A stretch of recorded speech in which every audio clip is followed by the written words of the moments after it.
for today's video mga idol ay tayo ngayon mga idol ay kilaw tayo ng isda mga idol. Isdang gilis ito po mga idol ang ating isdang gilis.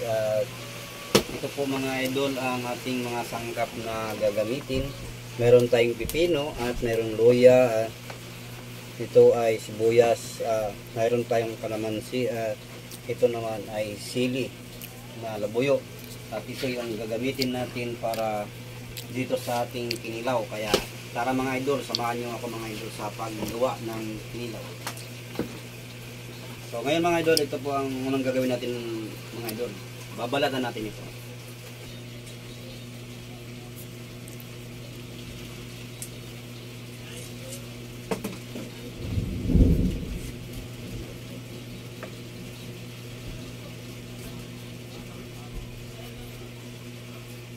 So ito na mga idol, nabalatan natin.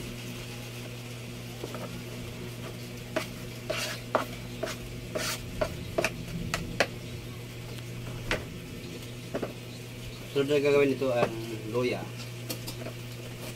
Tiin lang ito natin mga idol. At pagkatapos ay balatan. Ito naman ang susunod mga idol ay ang sibuyas. Mamaya na natin yan iwa-iwain at ito muna ilalagay natin ng suka at hugasan natin ng suka.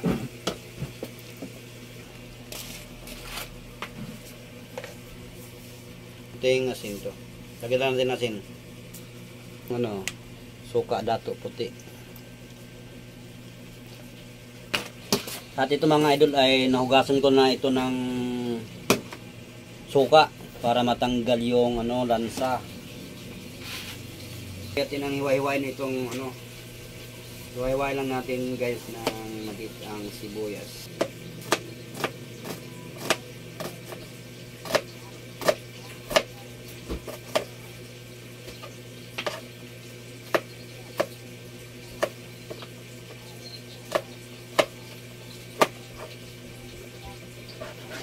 So ilagay na natin dito.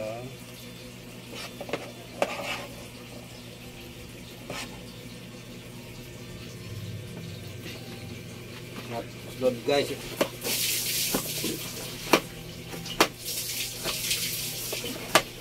Pino.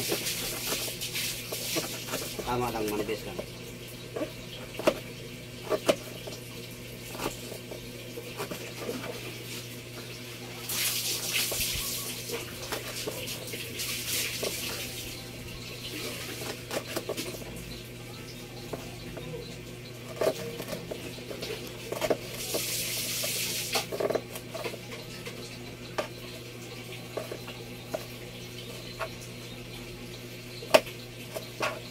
Shout out sa mga mahihilig ng kinilaw.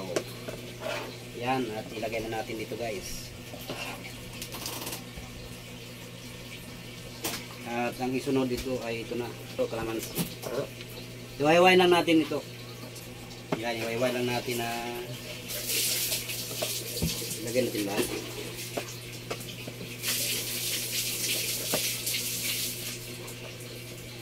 Para masarap guys.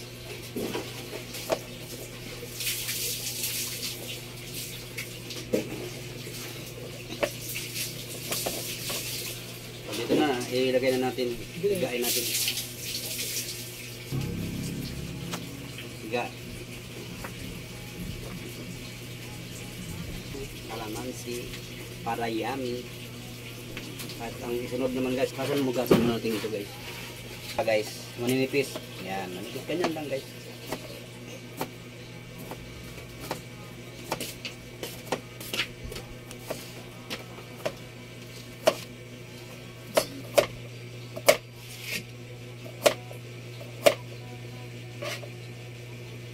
Lagyan na natin guys.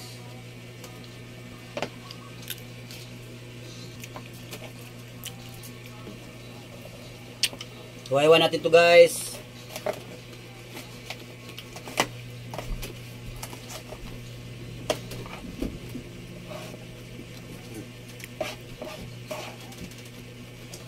So una guys, lalagyan muna natin ng suka. Yan. Buwas natin guys. Ano yan guys? Parang wala nang sobra. At magmikos-mikos muna tayo guys. Yan, isimimix lang natin yan. Ayan, natatakam na ako mga guys. At ang susunod guys ay itong paminta. Maglagay din tayo ng isang paminta. At ang susunod guys ay ang bitsin.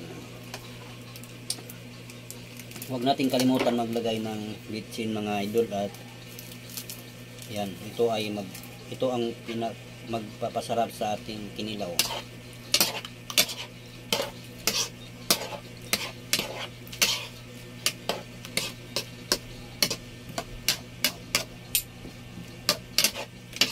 Tikman natin guys.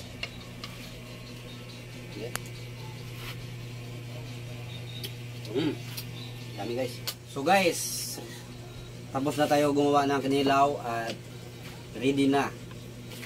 Pwede na natin itong kainin. Kaya tara guys, samahan niyo po ako guys.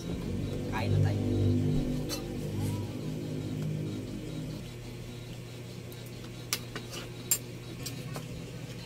Sarap mga idol.